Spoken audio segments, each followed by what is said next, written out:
বিসমিল্লাহির রহমানির রহিম। সমস্ত প্রশংসা সেই মহান আল্লাহ তাআলার, যিনি আসমান ও জমিন সৃষ্টি করেছেন, যিনি জীবন ও মৃত্যু দান করেন, যার ইচ্ছা ছাড়া একটি পাতাও গাছ থেকে ঝরে না। দরুদ ও সালাম বর্ষিত হোক মানব জাতির সর্বশ্রেষ্ঠ পথপ্রদর্শক আমাদের প্রিয় নবী হযরত মুহাম্মদ সাল্লাল্লাহু আলাইহি ওয়াসাল্লামের প্রতি। প্রিয় দর্শক, আজ আমি আপনাকে একটি প্রশ্ন করতে চাই। যদি একদিন আপনি একটি নির্জন মরুভূমিতে হাঁটতে হাঁটতে একটি অত্যাধুনিক স্মার্টফোন খুঁজে পান, আপনি কি বলবেন? এটি বালুর ঝড়, বাতাস আর সময়ের প্রভাবে নিজে নিজেই তৈরি হয়েছে? কখনোই না। আপনি সঙ্গে সঙ্গে বলবেন, এটি অবশ্যই কোনো বুদ্ধিমান মানুষের তৈরি। তাহলে বলুন তো, একটি ছোট্ট স্মার্টফোনের একজন নির্মাতা থাকতে পারে, কিন্তু কোটি কোটি গ্যালাক্সি, অসংখ্য নক্ষত্র, সূর্য, চাঁদ, পৃথিবী এবং আপনার আমার মতো বিস্ময়কর মানুষ, এসবের কি কোনো স্রষ্টা থাকবে না? এই প্রশ্নই মানুষকে সত্যের সামনে দাঁড় করিয়ে দেয়। আজকের ভিডিওটি শেষ পর্যন্ত দেখুন, কারণ হয়তো আজকের আলোচনা আপনার ঈমানকে আরও দৃঢ় করবে। আর যদি কারো মনে সংশয় থাকে, তবে সেই সংশয় দূর করার একটি মাধ্যম হতে পারে। আল্লাহ তাআলা পবিত্র কুরআনে প্রশ্ন করেছেন, তারা কি কোনো স্রষ্টা ছাড়াই সৃষ্টি হয়েছে, নাকি তারাই নিজেদের সৃষ্টি করেছে? কি গভীর এই প্রশ্ন! মানুষ কি নিজেকে সৃষ্টি করেছে? অসম্ভব। মানুষ কি কোনো স্রষ্টা ছাড়াই অস্তিত্বে এসেছে? এটিও অসম্ভব। তাহলে একমাত্র সত্য হল, এই মহাবিশ্বের একজন মহান স্রষ্টা আছেন, আর তিনি হলেন আল্লাহ সুবহানাহু ওয়া তাআলা। ভাই ও বোনেরা, একটি ঘড়ি দেখলে আমরা বুঝি এর একজন নির্মাতা আছে। একটি বই দেখলে বুঝি এর একজন লেখক আছে। একটি বাড়ি দেখলে বুঝি এর একজন প্রকৌশলী ও নির্মাণকারী আছে। তাহলে এত নিখুঁতভাবে পরিচালিত এই মহাবিশ্বের কি কোনো পরিকল্পনাকারী থাকবে না? ভাবুন তো, সূর্য প্রতিদিন নির্দিষ্ট সময়ে উদিত হয়, চাঁদ নির্দিষ্ট কক্ষপথে ঘোরে, পৃথিবী নিজের অক্ষে ঘুরছে, আবার সূর্যকে কেন্দ্র করেও ঘুরছে। তবুও কোথাও কোনো বিশৃঙ্খলা নেই। যদি পৃথিবী সূর্যের একটু কাছাকাছি হতো, তবে সবকিছু আগুনে পুড়ে যেত। আর যদি একটু দূরে থাকত, তবে পৃথিবী বরফে জমে যেত। এই নিখুঁত ভারসাম্য কি কেবলই কাকতালীয়? না, এটি একজন সর্বজ্ঞ, সর্বশক্তিমান স্রষ্টার পরিকল্পনার প্রমাণ। আল্লাহ তাআলা বলেন, নিশ্চয়ই আসমান ও জমিনের সৃষ্টি এবং রাত ও দিনের পরিবর্তনে জ্ঞানীদের জন্য নিদর্শন রয়েছে। সূরা আলে ইমরান 3:190। প্রিয় দর্শক, একবার নিজের শরীরের দিকে তাকান। আপনার হৃৎপিণ্ড আপনার অনুমতি ছাড়াই সারাক্ষণ স্পন্দিত হচ্ছে। আপনি ঘুমিয়ে থাকলেও তা বন্ধ হয় না। আপনার ফুসফুস অবিরাম শ্বাস নিচ্ছে। আপনার চোখ লক্ষ লক্ষ রং আলাদা করতে পারে। আপনার মস্তিষ্ক প্রতি মুহূর্তে অসংখ্য তথ্য বিশ্লেষণ করছে। এসব কি কোনো পরিকল্পনা ছাড়া সম্ভব? এক ফোঁটা রক্ত, একটি কোষ, একটি শিশুর ভ্রূণের বৃদ্ধি, সবই এমন নিখুঁত নিয়মে পরিচালিত হচ্ছে, যা মানুষের কল্পনারও বাইরে। এ কারণেই যত মানুষ প্রকৃতিকে গভীরভাবে পর্যবেক্ষণ করে, ততই সে মহান স্রষ্টার নিদর্শন উপলব্ধি করতে পারে। প্রিয় ভাই ও বোনেরা, কেউ কেউ বলে, আমি আল্লাহকে দেখিনি, তাই বিশ্বাস করি না। তাহলে একটি প্রশ্ন, আপনি কি বাতাসকে দেখেছেন? না, কিন্তু আপনি বাতাসের অস্তিত্ব অনুভব করেন। আপনি কি ভালোবাসাকে চোখে দেখেছেন? না, কিন্তু তার প্রভাব অনুভব করেন। আপনি কি মহাকর্ষ শক্তিকে দেখেছেন? না, কিন্তু তার ফলাফল প্রতিদিন দেখছেন। ঠিক তেমনি আমরা দুনিয়ার চোখে আল্লাহকে দেখতে পাই না, কিন্তু তার সৃষ্টি, তার নিয়ম, তার রহমত এবং তার ক্ষমতার নিদর্শন চারদিকে দেখতে পাই। একটি ফুলের সৌন্দর্য, একটি নবজাতক শিশুর প্রথম কান্না, বৃষ্টির প্রথম ফোঁটা, পাখির কুলতান, রাতের আকাশে অসংখ্য তারা, সব কিছু যেন একসঙ্গে ঘোষণা করছে আমাদের একজন স্রষ্টা আছেন। কুরআন মানুষকে অন্ধ অনুসরণ করতে বলে না, বরং চিন্তা করতে বলে, বারবার প্রশ্ন করে, তোমরা কি চিন্তা করবে না? তোমরা কি উপলব্ধি করবে না? তোমরা কি নিদর্শন দেখবে না? এটাই ইসলামের সৌন্দর্য। ইসলাম যুক্তিকে অস্বীকার করে না, বরং সঠিকভাবে ব্যবহার করতে শেখায়। আজকের পৃথিবীতে মানুষ প্রযুক্তিতে অনেক এগিয়েছে। মানুষ মহাকাশে যাচ্ছে, রোবট তৈরি করছে, কৃত্রিম বুদ্ধিমত্তা তৈরি করছে, কিন্তু একটি জীবন্ত মশা সৃষ্টি করতে পারছে না। একটি শুকনো বীজের মধ্যে প্রাণ দিতে পারছে না। এক ফোঁটা বৃষ্টি নামাতে পারছে না, কারণ সৃষ্টি করার ক্ষমতা একমাত্র মহান আল্লাহর। প্রিয় দর্শক, আপনি যদি আজ আকাশের দিকে তাকান, যদি নিজের হৃদয়ের দিকে তাকান, যদি প্রকৃতিকে মন দিয়ে দেখেন, তাহলে আপনি অনুভব করবেন এই বিশাল পৃথিবী কোনো উদ্দেশ্যহীন সৃষ্টি নয়। এর একজন মালিক আছেন, একজন পরিচালনাকারী আছেন, তিনি আমাদের রব, তিনি আল্লাহ।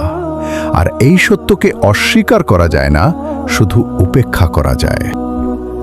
আপনি যদি একটি সুন্দর প্রাসাদ দেখেন, তাহলে কি কখনো মনে হবে ইট, বালি, সিমেন্ট আর লোহা কোটি কোটি বছর ধরে এলোমেলোভাবে পড়ে থাকতে থাকতে একদিন হঠাৎ করে এই প্রাসাদটি তৈরি হয়ে গেছে? কখনোই না। কারণ আমরা জানি, যেখানে পরিকল্পনা আছে সেখানে একজন পরিকল্পনাকারীও আছেন। তাহলে এই মহাবিশ্ব, যেখানে কোটি কোটি গ্যালাক্সি, অসংখ্য নক্ষত্র, গ্রহ, উপগ্রহ এবং নিখুঁত নিয়মে পরিচালিত একটি বিশ্ব ব্যবস্থা রয়েছে, এর কি কোনো পরিকল্পনাকারী নেই? আল্লাহ তাআলা বলেন, তিনি সেই সত্তা যিনি 7 আসমান স্তরে স্তরে সৃষ্টি করেছেন। রহমানের সৃষ্টিতে তুমি কোনো অসামঞ্জস্য দেখতে পাবে না। আবার তাকাও, কোনো ত্রুটি দেখতে পাও কি? সূরা আল মুলক কলম 3 থেকে 4 আয়াত। আল্লাহ আমাদেরকে বারবার আকাশের দিকে তাকাতে বলেছেন, কারণ যত বেশি মানুষ সৃষ্টি জগৎ নিয়ে চিন্তা করবে, তত বেশি সে উপলব্ধি করবে এসব কেবল ঘটনাচক্র নয়। প্রিয় ভাই ও বোনেরা, আজ বিজ্ঞানীরা মহাবিশ্ব নিয়ে গবেষণা করছেন। তারা যত নতুন নতুন তথ্য আবিষ্কার করছেন, ততই তারা বুঝতে পারছেন মহাবিশ্ব অত্যন্ত সূক্ষ্ম নিয়মে পরিচালিত। পৃথিবীর মাধ্যাকর্ষণ শক্তি, সূর্য থেকে পৃথিবীর দূরত্ব, বায়ুমণ্ডলের গঠন, পানির বৈশিষ্ট্য, এসব এমনভাবে ভারসাম্যপূর্ণ যে জীবন সম্ভব হয়েছে। একটি নিয়ম বদলে গেলেই পৃথিবীতে জীবন টিকে থাকা কঠিন হয়ে যেত। এই সূক্ষ্ম ভারসাম্য আমাদের স্মরণ করিয়ে দেয়, আল্লাহ কোনো কিছুই উদ্দেশ্যহীনভাবে সৃষ্টি করেননি। আল্লাহ বলেন, আমি আসমান, জমিন এবং এ দুটির মধ্যবর্তী সব কিছু অর্থক সৃষ্টি করিনি।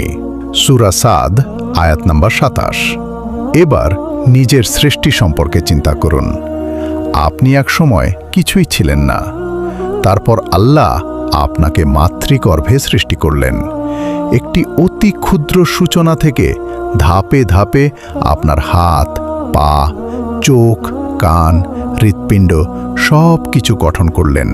আল্লাহ বলেন, অতঃপর আমি শুক্রবিন্দুকে জমাট রক্তে পরিণত করলাম, তারপর তা থেকে মাংসপিণ্ড সৃষ্টি করলাম, এরপর হাড় সৃষ্টি করলাম এবং হাড়কে মরকে মাংস দিয়ে আবৃত করলাম, তারপর তাকে এক নতুন সৃষ্টিতে পরিণত করলাম। সুতরাং কতই না বরকতময় আল্লাহ, সর্বোত্তম স্রষ্টা। সূরা আল মুমিনুন আয়াত নাম্বার 12 থেকে 14। ভাবুন তো, মায়ের গর্ভের অন্ধকারে কে শিশুকে রিজিক দেন? কে তার হৃৎপিণ্ড চালু করেন? কে তার চোখে দেখার ক্ষমতা দেন? কেউ নয়, একমাত্র মহান আল্লাহ। প্রিয় দর্শক, অনেকেই প্রশ্ন করেন, যদি আল্লাহ থাকেন তাহলে তাকে দেখা যায় না কেন? এর উত্তর খুব সহজ।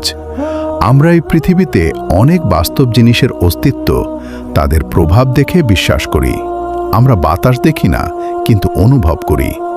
আমরা বিদ্যুৎকে দেখি না, কিন্তু তার আলো দেখি। আমরা মহাকর্ষকে চোখে দেখি না, কিন্তু তার প্রভাব প্রতিনিয়ত অনুভব করি, তেমনি আল্লাহকে এই দুনিয়ায় চোখে না দেখলেও তার অসংখ্য নিদর্শন আমাদের চারপাশে ছড়িয়ে আছে। আর কিয়ামতের পর মুমিনদের জন্য আল্লাহকে দেখার সুসংবাদ রয়েছে। এটি সহিহ হাদিসে বর্ণিত একটি মহান নিয়ামত। প্রিয় ভাই ও বোনেরা, ইতিহাসের দিকে তাকান। কত শক্তিশালী রাজা এসেছে। ফিরাউন নিজেকে সর্বোচ্চ প্রভু বলে দাবি করেছিল। নমরুদ অহংকার করেছিল। কারুন সম্পদের গর্বে অন্ধ হয়ে গিয়েছিল। শেষ পর্যন্ত তাদের ক্ষমতা, সম্পদ বা সেনাবাহিনী কেউই আল্লাহর সিদ্ধান্তের সামনে টিকতে পারেনি। এ থেকেই বোঝা যায়, মানুষ যত শক্তিশালী হোক, প্রকৃত ক্ষমতার মালিক একমাত্র আল্লাহ। রাসূলুল্লাহ সাল্লাল্লাহু আলাইহি ওয়াসাল্লাম আমাদের শিখিয়েছেন, যে ব্যক্তি আল্লাহকে চিনবে সে তার উপর ভরসা করবে, আর যে আল্লাহর উপর ভরসা করবে আল্লাহ তাকে কখনো একা ছেড়ে দেবেন না। প্রিয় দর্শক, একটু নিজের জীবন নিয়ে ভাবুন। এতবার বিপদ থেকে আপনি কিভাবে বেঁচে গেছেন? এতবার হতাশার পরও কিভাবে আবার নতুন আশা পেয়েছেন? কত দোয়া আপনি করেছিলেন যার উত্তর পরে পেয়েছেন? এগুলো কি কেবলই কাকতালীয়, নাকি এগুলো আল্লাহ রহমতের নিদর্শন? যে হৃদয় সত্যের সন্ধান করে আল্লাহ তাকে পথ দেখান। তাই অহংকার নয়, বিনয় নিয়ে সত্যের সন্ধান করুন। কারণ আল্লাহর পরিচয় পাওয়া শুধু বুদ্ধির বিষয় নয়, এটি আন্তরিক হৃদয়েরও বিষয়। প্রিয় দর্শক, যদি আপনি এই ভিডিওর শেষ পর্যন্ত দেখে থাকেন, তাহলে আল্লাহ আপনাকে উত্তম প্রতিদান দান করুন। আজ আমরা এমন একটি বাস্তবতা নিয়ে কথা বলবো, যেখান থেকে পৃথিবীর কোনো মানুষই পালাতে পারবে না। সেই বাস্তবতার নাম মৃত্যু। আপনি ধনী হন বা গরিব, রাজা হন বা সাধারণ মানুষ, বিজ্ঞানী হন বা শ্রমিক, একদিন সবাইকে এই পৃথিবী ছেড়ে চলে যেতে হবে। আল্লাহ তাআলা বলেন, প্রত্যেক প্রাণীকেই মৃত্যুর স্বাদ গ্রহণ করতে হবে। একবার ভেবে দেখুন, আদ যাদের বিশাল বাড়ি ছিল, বিলাসবহুল গাড়ি ছিল, অসংখ্য অনুসারী ছিল, তাদের অধিকাংশই আজ কবরের নিচে। তারা সঙ্গে করে কিছুই নিয়ে যেতে পারেনি, না অর্থ, না ক্ষমতা, না খ্যাতি। সঙ্গে গেছে শুধু তাদের ঈমান ও আমল। প্রিয় ভাই ও বোনেরা, যদি আল্লাহ না থাকতেন তাহলে ন্যায় বিচার কোথায় হতো? পৃথিবীতে কত মানুষ অন্যায় করে পার পেয়ে যায়, কত নিরপরাধ মানুষ অত্যাচারের শিকার হয়। যদি মৃত্যুর পর আর কোনো জীবন না থাকতো, তাহলে কি এটি ন্যায় বিচার হতো? ইসলাম আমাদের জানায়, এই পৃথিবী শেষ নয়। একটি দিন আসবে যেদিন আল্লাহ তাআলা সমস্ত মানুষকে পুনরুত্থিত করবেন। সেদিন কারও প্রতি সামান্য অবিচার করা হবে না। আল্লাহ তাআলা বলেন, যে ব্যক্তি অনুপরিমাণ সৎ কাজ করবে সে তা দেখতে পাবে, আর যে ব্যক্তি অনুপরিমাণ অসৎ কাজ করবে সেও তা দেখতে পাবে। সূরা আজ-জিলাল আয়াত নম্বর 7 থেকে 8। প্রিয় দর্শক, আল্লাহ আমাদের সৃষ্টি করেছেন শুধু খাওয়া, ঘুমানো, অর্থ উপার্জন করা বা দুনিয়ার আনন্দ উপভোগ করার জন্য নয়। তিনি আমাদের সৃষ্টি করেছেন তার ইবাদতের জন্য। তিনি বলেন, আমি জিন ও মানুষকে শুধুমাত্র আমার ইবাদতের জন্যই সৃষ্টি করেছি। সূরা আজ-যারিয়াত 51:56। তাই নিজেকে প্রশ্ন করুন, আমি কি আমার রবকে চিনি? আমি কি 5 ওয়াক্ত নামাজ আদায় করি? আমি কি কুরআন পড়ি? আমি কি হালাল হারাম মেনে চলি? আমি যদি আজ রাতেই আল্লাহর কাছে ফিরে যাই, আমি কি প্রস্তুত? ভাই ও বোনেরা, শয়তান সব সময় মানুষকে বলে, এখনো অনেক সময় আছে, কিন্তু মৃত্যুর কোনো নির্ধারিত বয়স নেই।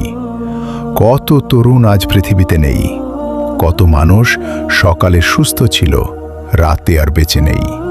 তাই তাওবার জন্য আগামীকাল নয়, আজই সর্বোত্তম সময়। মনে রাখবেন, আল্লাহ অত্যন্ত দয়ালু। রাসূলুল্লাহ সাল্লাল্লাহু আলাইহি ওয়াসাল্লাম আমাদের শিক্ষা দিয়েছেন যে আল্লাহ তার বান্দার তাওবায় অত্যন্ত আনন্দিত হন। আপনি যদি অতীতে অনেক ভুলও করে থাকেন, তবুও আন্তরিকভাবে আল্লাহর কাছে ফিরে আসুন। তিনি ক্ষমাশীল, পরম দয়ালু। প্রিয় দর্শক, আজ যখন রাতের আকাশের দিকে তাকাবেন তখন মনে রাখবেন এই আকাশের একজন মালিক আছেন। আজ যখন নিজের হৃদস্পন্দন অনুভব করবেন মনে রাখবেন এই হৃদয়টি আল্লাহর ইচ্ছাতেই চলছে। আজ যখন সূর্যোদয় দেখবেন মনে রাখবেন এটি প্রতিদিন আল্লাহর হুকুমেই উদিত হয়। সুতরাং আল্লাহর অস্তিত্ব কেবল একটি বিশ্বাস নয়, তার সৃষ্টির প্রতিটি নিদর্শন সেই সত্যের দিকে আমাদের আহ্বান জানায়। আসুন আমরা সবাই আন্তরিকভাবে বলি, লা ইলাহা ইল্লাল্লাহ মুহাম্মাদুর রাসূলুল্লাহ। হে আল্লাহ, আমাদের অন্তরে দৃঢ় ঈমান দান করুন। আমাদেরকে শিরক, কুফর ও মুনাফিকি থেকে হেফাজত করুন। আমাদেরকে কুরআন ও সুন্নাহর পথে চলার তৌফিক দিন। আমাদের পিতামাতাকে ক্ষমা করুন। আমাদের সন্তানদের নেককার বানিয়ে দিন। আমাদের জীবনের শেষ কথাকে লা ইলাহা ইল্লাল্লাহ বানিয়ে দিন। কবরকে আমাদের জন্য জান্নাতের বাগানসমূহের একটি বাগান বানিয়ে দিন। হাসরের ময়দানে আপনার আরশের ছায়ায় স্থান দিন। বিনা হিসেবে জান্নাতুল ফিরদাউস নসিব করুন। আমিন ইয়া রব্বাল আলামিন। ভিডিওটি যদি আপনার হৃদয় স্পর্শ করে থাকে তাহলে এটি অন্যদের সঙ্গে শেয়ার করুন। হয়তো আপনার একটি শেয়ারের মাধ্যমে কারো ঈমান আরও মজবুত হবে, আর সেই নেকির অংশ আল্লাহ আপনার আমলনামায় লিখে দেবেন। আসসালামু আলাইকুম ওয়া রাহমাতুল্লাহি ওয়া বারাকাতুহু।